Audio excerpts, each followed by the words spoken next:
Last summer I pulled just over 260 pounds of tomatoes off of 12 plants, and every single one of those plants was pruned using the method I'm about to walk you through.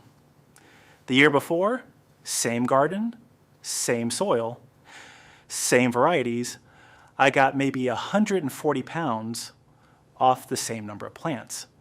The difference was not some fancy fertilizer or a new raised bed. It was how I pruned. And honestly, it was how I stopped pruning the wrong way, which is what I had been doing for the better part of 20 years. Now here is what got me to finally change. My father always told me to sucker tomatoes. Just pinch off the suckers, that was the rule. And I did it religiously, but I never really understood why.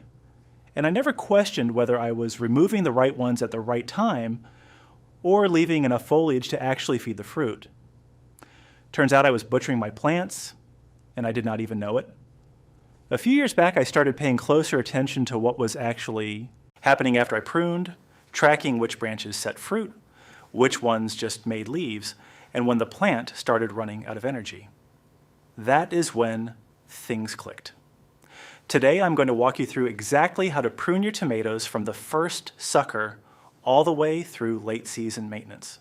We are going to cover when to start, what to remove, what to absolutely leave alone, and how your pruning strategy should change depending on whether you are growing determinate or indeterminate varieties. And stay with me to the end because I am going to share a simple late season pruning trick my father taught me that forces your plant to ripen every last green tomato on the vine before frost hits. Most people have never heard of it, and it works like nothing else I have tried.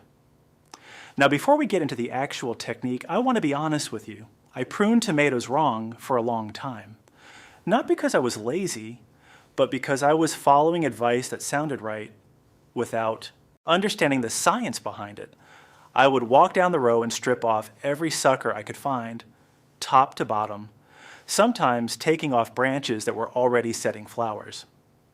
I thought a clean open plant was a productive plant. And if you have been doing the same thing, I get it. That is what most of us were taught. You are not doing anything foolish. You're just working with incomplete information, and so was I. Then about 5 seasons ago, I started leaving certain suckers on purpose, just as an experiment. I marked the plants, weighed the harvest separately, and what I saw completely reset how I think about pruning. The plants I pruned selectively, not aggressively, outproduced the stripped ones by roughly 40 to 60%. That was the moment I realized pruning is not about removing growth. It is about directing energy. Here's the one concept that changed everything for me, and once you understand it, the rest of this will make perfect sense. A tomato plant has a fixed amount of energy it can produce each day through photosynthesis. Every leaf is a little solar panel feeding that energy budget. When you remove a sucker, you are removing a future branch that would have produced both leaves and fruit. So the question is, never should I remove this sucker. The question is, will this branch earn its keep? Will it produce enough fruit to justify the leaf energy it takes to support it, or will it just crowd the plant and steal light from branches that are already loaded with tomatoes? Research out of the University of California, Davis confirms what I saw in my own garden. Moderate pruning on indeterminate tomatoes increases individual fruit size and speeds up ripening, but over pruning actually reduces total yield because you remove too much of the plant's photosynthetic capacity. So the sweet spot is keeping enough leaf canopy to power heavy fruit production while removing growth that is just wasting energy. That is the principle. Now let me show you exactly how to apply it. The very first thing you need to understand is the difference between determinate and indeterminate tomatoes, because your entire pruning strategy depends on which type you are growing. If you get this wrong, you can cut your harvest in half without even realizing what happened. Determinate varieties, sometimes called bush tomatoes, include plants like Roma, Celebrity, and Rutgers. These grow to a fixed height, usually 3 to 4 feet, and they set all their fruit in a relatively short window. The plant basically has a built-in stop signal. Once it reaches its full size, it flowers, sets fruit, and that is it. With determinate tomatoes, you do very little pruning. I remove only the suckers below the first flower cluster and any branches that are dragging on the ground. That is it. If you start aggressively suckering a determinate plant, you are literally removing future fruit clusters because each branch terminates in flowers. I learned this the hard way with a row of Romas about 10 years ago. I pruned them the same way I pruned my indeterminates, and I got maybe a third of the harvest I should have. Never made that mistake again. Indeterminate varieties are the ones where pruning really matters. These are your big boys, your Brandywines, your Cherokee Purples, your Sweet Millions, your Sun Golds. They keep growing and setting fruit until frost kills them. Left alone, an indeterminate tomato will turn into a giant tangled mess of foliage with tons of small, slow, ripening fruit. That is where strategic pruning comes in, and that is what the rest of this guide focuses on. So if you're growing determinates, follow the simple rule I just gave you, and you are set. Everything from here forward is for indeterminate varieties. Now let me walk you through the actual pruning process from the ground up, starting with what I call the foundation prune. This is what you do when your transplants are about 12 to 18 inches tall, usually 2 to 3 weeks after planting out. Look at the main stem and find the first flower cluster. It is usually the first set of yellow blooms you see. Now look below that flower cluster. Every sucker below it gets removed, every single one. These low suckers will never produce meaningful fruit, and they pull energy away from the branches above that are going to do the heavy lifting. They also create a dense canopy right at the soil line, which traps moisture, restricts airflow, and practically invites fungal diseases like early blight and septoria leaf spot. To remove a sucker, pinch it off with your thumb and forefinger when it is 3 inches long or less. At that size, the wound is tiny and heals fast. If you let a sucker get bigger than about 4 inches, use clean pruners and make a sharp cut at a slight angle right where the sucker meets the main stem. I wipe my pruners with rubbing alcohol between plants. It takes 10 seconds and it prevents you from spreading disease down the row.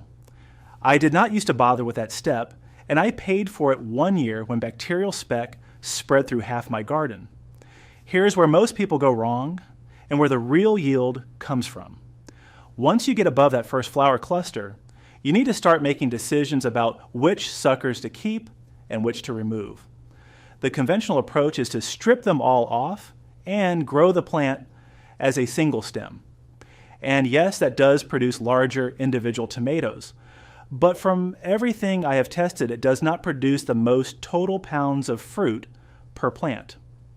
What I found works better is allowing 1 or 2 strong suckers above the first flower cluster to develop into secondary stems.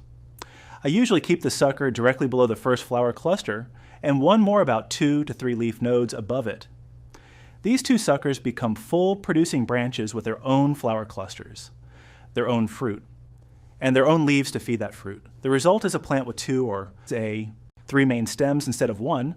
You get more total fruit, better canopy coverage to protect against sun scald, and the plant still has enough structure that you can manage it on a stake or inside a cage. Now here's the key. Once you have chosen your 2 or 3 main stems, every other sucker that appears gets removed. Check your plants at least twice a week during the growing season. Suckers grow fast in warm weather, especially once nighttime temperatures stay above 60 degrees Fahrenheit. If you check once a week, you will find suckers that are 8 or 10 inches long, and removing them at that size creates big wounds and stresses the plant. Twice a week keeps everything manageable, and each pinch takes about 2 seconds. Now I want to take a quick second here. If you are finding this useful and you want more straight talk gardening advice like this, go ahead and hit that subscribe button. I put out new videos regularly, and everything I share comes from real dirt under real fingernails. No gimmicks? All right, let us keep going. So your plant is growing, you have your 2 or 3 main stems established, and you are staying on top of sucker removal.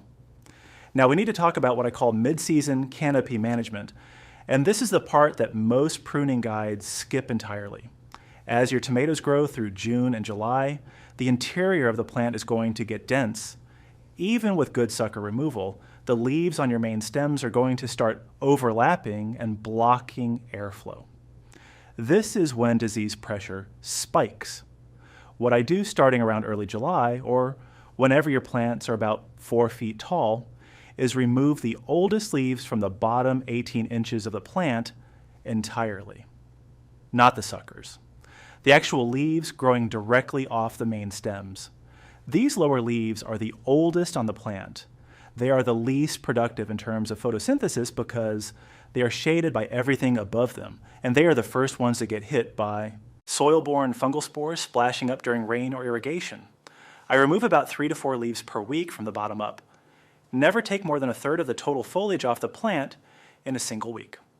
You want to work gradually. If you strip too many leaves at once, you reduce the plant's ability to feed its fruit, and you expose developing tomatoes to direct sun, which causes sun scald, those ugly white or yellow patches on the fruit. This gradual approach is something I wish someone had told me years ago. I used to either leave all the lower foliage alone and deal with blight every August, or I would go in once and strip everything below the second cluster and shock the plant. The progressive removal, 3 to 4 leaves a week, keeps the plant healthy and the airflow moving without ever creating stress. A quick note for those of you in zones 3 through 5, where the growing season is shorter. You will want to be more aggressive with your early pruning and stick.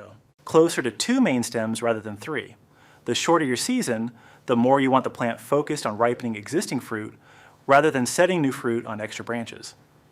In zones 8 through 10, where you might get 6 or 7 months of production, 3 stems work beautifully because you have the time for all that fruit to mature. For anyone growing in zones 6 and 7, which is where I garden, 2 to 3 stems works well, and you can adjust based on your specific first frost date. If your first frost comes in early October, lean toward 2 stems. If it holds off until late October or November, 3 stems give you more total production. Now let us talk about the single most important pruning decision of the entire season, and that is when and how to top your plants. This is what signals the plant to stop putting energy into new growth and start putting everything into ripening the fruit that is already set. The timing depends on your first expected frost date. Count backward 4 to 5 weeks from that date. That is when you top. Topping is simple. You find the growing tip at the very top of each main stem, and you cut it off just above the last flower cluster that you realistically expect to produce ripe fruit before frost. For me in Zone 7, that means I top my plants around the last week of August or the first week of September. I cut each main stem right above the uppermost cluster that has at least green fruit already forming. Any flowers above that are not going to have time to develop into ripe tomatoes, so there is no point letting the plant waste energy on them. When you top, also go through and remove any new suckers, any new flower clusters that are just opening, and any tiny fruit that is smaller than a marble. I know it feels wrong to pull off baby tomatoes. Believe me, it felt wrong to me the first time I did it too. But those tiny fruit will not ripen in time. And every ounce of energy the plant spends on them is energy that is not going to the full-size green tomatoes that actually have a shot at turning red. After topping, I also cut back any leafy growth that is shading fruit clusters I want to ripen.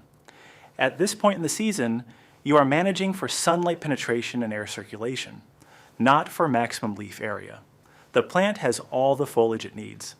Your job now is to make sure every tomato that is going to ripen can actually see some sun. Now let me run through a few patterns I see that cause people trouble.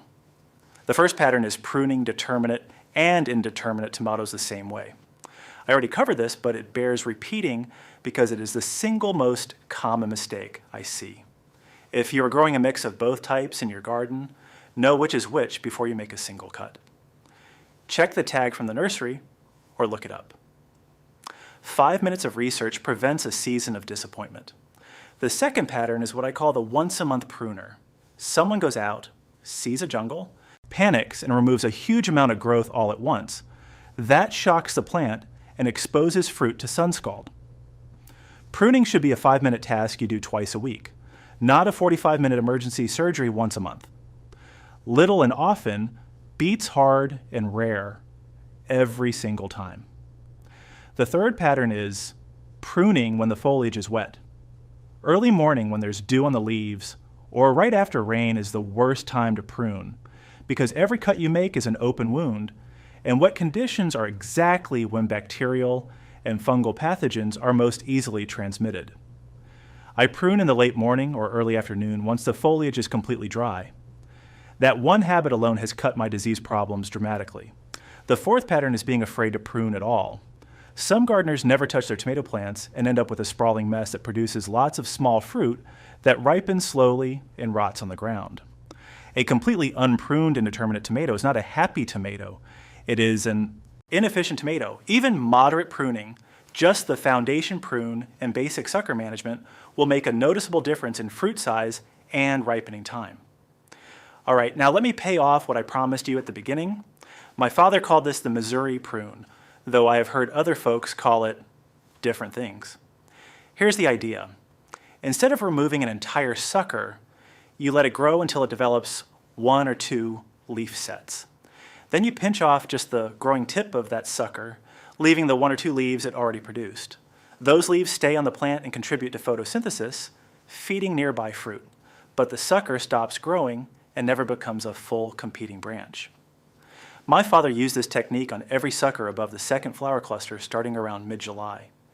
He said it gave the plant more solar panels without the cost of more branches, and he was exactly right. I have used it for the last 4 seasons, and it consistently gives me 8 to 12% more total yield compared to full sucker removal. The key is timing. The sucker needs to have at least 1 fully developed leaf, about 3 to 4 inches across, before you pinch the tip. If you do it too early, there's not enough leaf to bother keeping. If you do it too late, the sucker has already wasted energy growing a long stem. Now, if this video helped you understand how to prune your tomatoes better, I would appreciate it if you hit that subscribe button and shared this with a gardening friend who could use it. And drop a comment below telling me whether you grow determinates, indeterminates, or both. I read every single one, and I will answer your questions. Listen, 260 pounds off 12 plants is not magic. It is just understanding what the plant is trying to do and helping it get there more efficiently. Your tomatoes want to produce fruit. Your job with those pruners is to make sure nothing gets in the way. Now get out to the garden and put this to work. I will see you in the next one.